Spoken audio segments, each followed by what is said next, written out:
Hello दोस्तों, कैसे हैं आप लोग। उम्मीद करता हूँ सारे अच्छे होंगे। दोस्तों, मेरा नाम है अभिषेक सिक्का। मैं हूँ एक full time trader and investor और मैं आपको वेलकम करता हूँ अपने educational channel the students of the market में। दोस्तों, ये आज का वीडियो मेरी कल की वीडियो का कंटिन्यूशन ही है। इस वीक मुझे और भी सारे काम है तो मैंने वीडियो साथ में ही रिकॉर्ड कर ली है। तो अगर आप लोगों ने मेरा कल का वीडियो देखा होगा तो आपको मैं आज सेम सेटअप और सेम कपड़ों में ही दिख रहा हूँ। टॉपिक भी कनेक्टेड ही है दोस्तों। कल हमने निफ्टी के बारे में जाना था, आज हम बैंक निफ्टी के बारे में जान रहे हैं। दोस्तों, अगर आपने मेरा कल का वीडियो नहीं देखा है, आपको आई बटन में लिंक मिल जाएगा, यहाँ पे आप जाके चेक कर सकते हैं मेरे कल का वीडियो। आप पहली बार चैनल पे आए हैं, हम इस चैनल में एक सीरीज शुरू करी है जिसमें बेसिक से लेकर एडवांस लेवल तक जाएंगे। अभी फर्स्ट सीजन चल रहा है जिसमें हम बेसिक्स जान रहे हैं। 9 चैप्टर्स कवर कर चुके हैं दोस्तों, आप जाके देख सकते हैं। अगर आप एक बिगिनर हैं, आपको बहुत हेल्प मिलने वाली है उससे। आपको स्टॉक मार्केट का बेसिक, स्टॉक मार्केट की कोर नॉलेज मिलेगी। चलिए, ज्यादा समय वेस्ट न करते हुए शुरू करते हैं हमारे आज का वीडियो और चलते हैं हमारी कंप्यूटर स्क्रीन पर। तो दोस्तों, बैंक निफ्टी भी एक इंडेक्स है जैसे कि निफ्टी है। कल मैंने आपको इसका थोड़ा ब्रीफ भी दिया था। जैसे निफ्टी में 50 कंपनीज है, almost all industries, all sector से, मतलब बैंक से, फाइनेंशियल से, एफएमसीजी से, आईटी से, जितने भी सेक्टर है सबकी रिप्रेजेंटेशन है निफ्टी के अंदर। ऑन द कॉन्ट्री, बैंक निफ्टी भी एक इंडेक्स है, बट बैंक निफ्टी रिप्रेजेंट करता है सिर्फ बैंकिंग इंडस्ट्री को, सिर्फ बैंकिंग स्टॉक्स को। Bank Nifty has representation from 12th largest and the most liquid bank. दोस्तों, आपको लिक्विड क्या होता है, लिक्विडिटी क्या होता है नहीं पता है तो मैं आपको लिंक आई बटन में लिंक दे दूंगा। मैं लिक्विडिटी के ऊपर कंप्लीट वीडियो बना रखी है, आप जाकर उसे चेक कर सकते हैं। वहां पे आपको लिक्विडिटी, मार्केट कैप कैसे कैलकुलेट की जाती है, ये सब की इंफॉर्मेशन मिल जाएगी। Bank Nifty has 12 largest and the most liquid Indian banks. Each bank has its weightage calculated on free float basis. The higher the free float market cap, higher the weightage in the bank nifty. दोस्तों, ये calculation कैसे होती है मैंने बहुत अच्छे तरीके से कल वाली वीडियो में समझाया है। आप जाके देखेंगे, कैलकुलेशन सेम है निफ्टी के लिए भी, बैंक निफ्टी के लिए भी, बस स्टॉक चेंज हो जाते हैं। तो आपको अच्छे से समझ में आ जाएगी। मैंने पूरा प्रॉपर्ली उसमें समझाया है कि कैसे कैलकुलेशन की जाती है।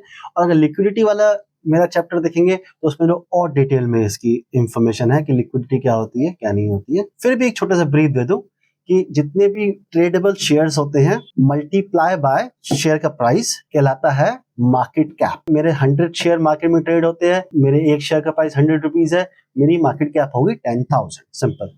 तो उन मार्केट कैप के बेसिस पे सिलेक्ट किए जाते हैं स्टॉक जो बैंक निफ्टी में बैंकिंग इंडस्ट्री को रिप्रेजेंट करेंगे। इन स्टॉक की रीबैलेंसिंग होती है एवरी 6 मंथ, क्योंकि हर स्टॉक हर टाइम एक जैसा परफॉर्म तो करता नहीं है। कभी कुछ बैंक बहुत स्ट्रॉन्ग थे, आज वीक हो चुके हैं। किसी टाइम पे कुछ बैंक वीक थे, आज स्ट्रॉन्ग हो चुके हैं। वो पहले बैंक निफ्टी में नहीं थे, आज बैंक निफ्टी में आ गए हैं। तो उस तरह से ये रीबैलेंसिंग होती रहती है। हर 6 महीने में एक्सचेंज चेक करता है मार्केट कैप, परफॉर्मेंस और बहुत सारे क्राइटेरिया, और इनको रीबैलेंस करता है अगर जरूरत हो तो। अभी के लिए आप देखिए वेटेज कैसे होती है। 12 बैंक तो ऐसा नहीं है कि 100 को 12 से डिवाइड कर दिया और सबको 8.33% वेटेज दे दी।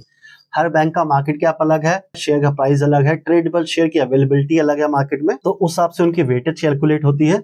आप देखेंगे एचडीएफसी बैंक की हाईएस्ट वेटेज है which is 27.84। इंडिया का सबसे बड़ा बैंक भी है दोस्तों, तो ऑब्वियसली हाईएस्ट वेटेज होगी। दूसरी आईसीआईसीआई बैंक है, इसकी वेटेज 24% है, करीब एचडीएफसी के और पास ही है। और ये भी एक बहुत बड़ा स्ट्रॉन्ग बैंक है हमारे इंडिया का। उसके बाद आपकी एसबीआई की और एक्सिस बैंक की है। एसबीआई हमारा पब्लिक सेक्टर, मतलब गवर्नमेंट बैंक में पीएसयू बैंकिंग का सबसे बड़ा बैंक है।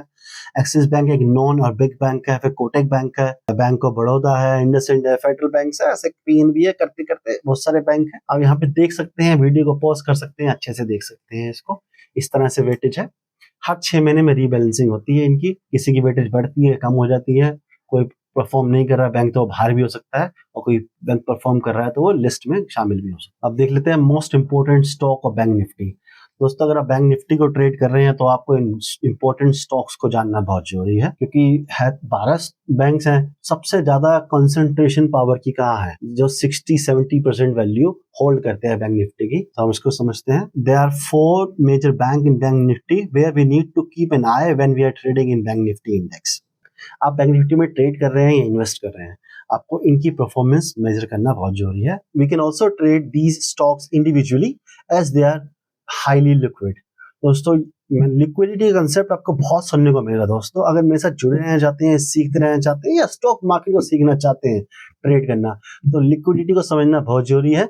नहीं समझते हैं लिक्विडिटी को तो मेरा लिक्विडिटी वाला चैप्टर आप जाकर देख सकते हैं। तो हम स्टॉक जान लेते हैं कौन कौन से हैं। सबसे पहला है एचडीएफसी। एचडीएफसी को द बिग बुल भी कहा जाता है, मार्केट का बिग बुल कहा जाता है, द बिग बॉस भी कहा जाता है बैंकिंग सेक्टर का, क्योंकि सबसे बड़ा बैंक है, सबसे ज्यादा फास्ट ग्रो किया है, आज इसकी मार्केट में बहुत ज्यादा वैल्यू है, बहुत ज्यादा रेपुटेशन है। दूसरा बैंक है आईसीआईसीआई, इसे डार्क हॉर्स भी कहा जाता है। डार्क हॉर्स, ये सब दोस्तों बिग बुल, डार्क हॉर्स, ये सब स्टॉक मार्केट में लोगों ने नाम दे दिए हैं। कहीं ना कहीं ये बिहेवियर रिप्रेजेंट करते हैं। अब बिग बुल का मतलब कि स्ट्रॉन्ग, बिग बुल, बुल मतलब बुलिश, मतलब आपको पैसा बना के देगा ये स्टॉक, ऐसी भावना है, ऐसे इमोशंस है, तो बिग बुल कहते हैं।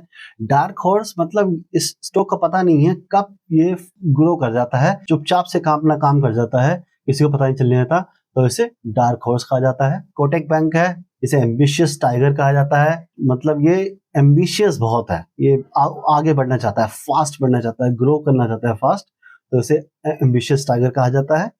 और एक्सिस बैंक है, इसे रिटर्निंग स्टार कहा जाता है। तो दोस्तों को पता होगा एक्सिस बैंक पहले यूटीआई बैंक था, फिर वो एक्सिस बना। एक्सिस बैंक में कुछ पंगे हो गए थे, इसकी परफॉर्मेंस बहुत डाउन हो गई थी, इसका नाम गायब होने लगा था, बट अब ये बहुत तेजी से ग्रो किया है और टॉप 4 बैंक्स ऑफ इंडिया में शामिल हो चुका है। तो आप समझ सकते हैं इसे रिटर्निंग स्टार क्यों कहा जाता है। दोस्तों थोड़ी सी मैंने इंफॉर्मेशन दे दी आपको कि स्टॉक मार्केट में इनको कैसे देखा जाता है।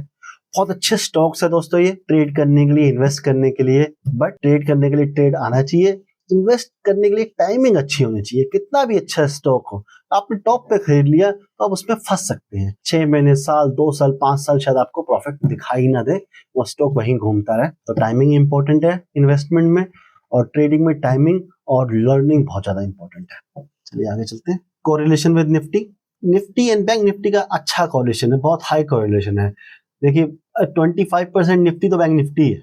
आपको मैं दिखाया था निफ्टी वाले चैप्टर में, लास्ट कल वाली वीडियो आपने देखी हो तो 37.4% फाइनेंशियल सेक्टर का हिस्सा है निफ्टी के अंदर। जैसे यहाँ मैंने आपको बैंक्स का दिखाया, जैसे निफ्टी में फाइनेंशियल सेक्टर का 37.4% वेटेज है।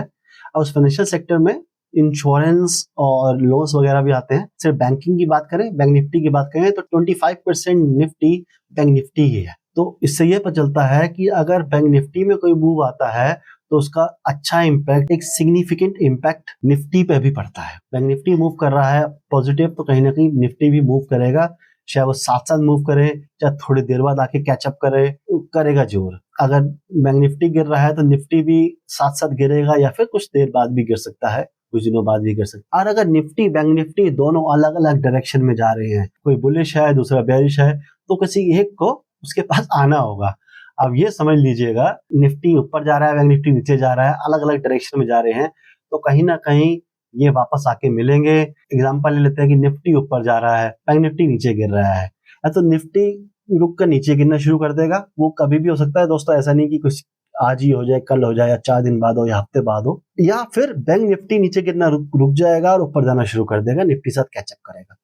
तो कहीं ना कहीं ये आपस में एक दूसरे को सिग्निफिकेंट इम्पैक्ट डालते हैं, बिकॉज निफ्टी का 25% बैंक निफ्टी ही है। डाइवर्जेंस भी बता चुका हूं मैं आपको कि अगर दोनों की डायरेक्शन में डाइवर्जेंस है, दोनों अगर अलग अलग डायरेक्शन में मूव कर रहे हैं, तो कहीं ना कहीं एक को डायरेक्शन अपनी चेंज करनी ही पड़ेगी। और ट्रेडिंग करते हुए मैं ये करता हूँ, मैं निफ्टी बैंक निफ्टी दोनों को ट्रैक करता हूँ। निफ्टी में मैं मोस्टली निफ्टी में ट्रेड करता हूँ, बैंक निफ्टी में कभी कभी ट्रेड करता हूँ, बहुत ज्यादा फ्रीक्वेंट ट्रेड नहीं करता हूँ। तो मैं बैंक निफ्टी को लेकिन नोटिस करता रहता हूँ कि ये क्या परफॉर्म कर रहा है। अगर मुझे दोनों इंडेक्स जिस दिन दिखते हैं स्ट्रॉन्ग, दोनों एक साथ चल रहे हैं, स्ट्रॉन्ग या वीक जो भी हो, दोनों एक ही डायरेक्शन में है, तो मेरे अंदर कॉन्फिडेंस रहता है कि मैं अच्छी क्वांटिटी में ट्रेड कर सकता हूँ, क्योंकि दोनों इंडेक्स साथ चल रहे हैं। तो मतलब कहीं ना कहीं मार्केट मुझे धोखा दे इसके चांसेस कम है, मार्केट रिवर्स कर जाए इसके चांसेस कम है। आगे जानते हैं दोस्तों how it is traded, bank Nifty कैसे ट्रेड किया जाता है। जैसा कि मैंने आपको कल की वीडियो में बताया था, सेम तरीके से ये कैश मार्केट में ट्रेड नहीं हो सकता है। ये कोई स्टॉक नहीं है, ये इंडेक्स है, तो इसकी अपनी कोई वैल्यू नहीं है, इसकी वैल्यू डिराइव की जाती है इसके स्टॉक से। बैंक निफ्टी के कॉन्ट्रैक्ट्स होते हैं, ये कॉन्ट्रैक्ट्स ट्रेड होते हैं in the form of derivatives, जिसे हम कहते हैं future and options. Benefit for traders, first benefit है हाईली लिक्विड। अब देखिए दोस्तों, मैं बार बार लिक्विडिटी की बात करता हूँ। लिक्विडिटी बहुत इंपॉर्टेंट है ट्रेडर्स के लिए। आप मैं लिक्विडिटी वाला चैप्टर जाके देखिए, आपको अच्छे से समझ में आ जाए। Variety of options, bank Nifty में वेराइटी है ऑप्शंस, जैसे स्टॉक ऑप्शंस होते हैं, जो स्टॉक्स में ऑप्शंस होते हैं उसमें से मंथली एक्सपायरी होती है, बट जो बैंक निफ्टी के ऑप्शंस होते हैं उनमें वीकली और मंथली दोनों एक्सपायरी होती है। तो आपको 3 एक्सपायरीज एक्स्ट्रा मिलती है at an average. Easier to trade because दोस्तों एक इंडेक्स है, इसमें 12 बैंक्स हैं, तो कहीं ना कहीं कुछ बैंक्स गिरते हैं तो कुछ बढ़ते भी हैं, कुछ बढ़ते हैं तो कुछ गिरते भी हैं। तो कहीं ना कहीं बहुत अनवांटेड अनप्लेजेंट मूवमेंट नहीं आता है कि आप समझ ही ना पाओ कि आप क्या करो। दूसरा, अगर आप रेगुलर बेसिस पे बैंक निफ्टी ट्रेड कर रहे हैं, निफ्टी ट्रेड कर रहे हैं, कोई भी इंडेक्स ट्रेड कर रहे हैं, तो कहीं ना कहीं आप उसको समझने लगते हैं, उसको जानने लगते हैं, तो आपके लिए थोड़ा ईजियर हो जाता है उसको ट्रेड करना।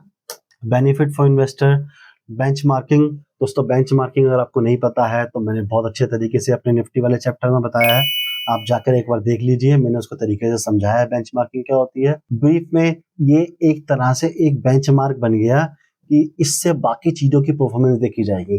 कोई म्यूचुअल फंड में आप इन्वेस्ट करते हैं या फिर आपके शेयर्स हैं बैंक से कुछ, अगर आपके शेयर्स बैंक निफ्टी को बीट नहीं कर रहे हैं, मतलब आपके पास बहुत बढ़िया शेयर्स नहीं है, जैसे कि बैंक निफ्टी अगर बढ़ रहा है और आपके शेयर्स आपने ले रखे हैं, बैंक निफ्टी वाले शेयर्स ही हैं और वो नहीं बढ़ रहे हैं, तो मतलब आपके शेयर्स परफॉर्म नहीं कर रहे हैं। दूसरा, अगर बैंक निफ्टी गिर रहा है और आपके शेयर्स होल्ड कर रहे हैं, बैंकिंग शेयर्स ही हैं, होल्ड कर रहे हैं, गिर नहीं रहे हैं, कहीं ना कहीं उनकी रिलेटिव परफॉर्मेंस अच्छी है।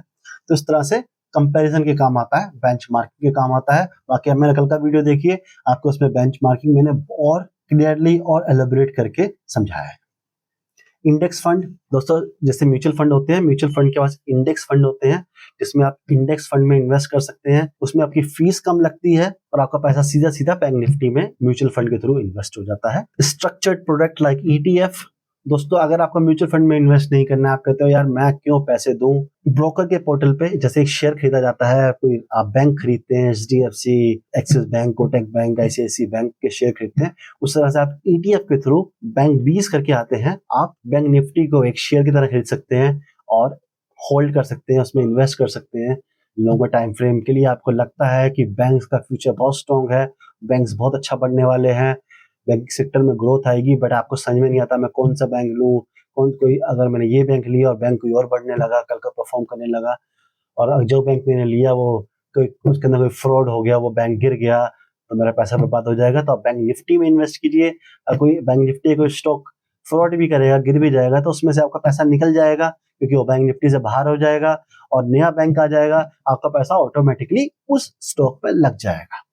तो it is easier, safer and an intelligent investment product ETFs। मैं खुद ETF पे बहुत ज्यादा इन्वेस्ट करता हूँ दोस्तों आज की वीडियो में इतना ही। हमने कल निफ्टी के बारे में जाना, आज बैंक निफ्टी में के बारे में जाना।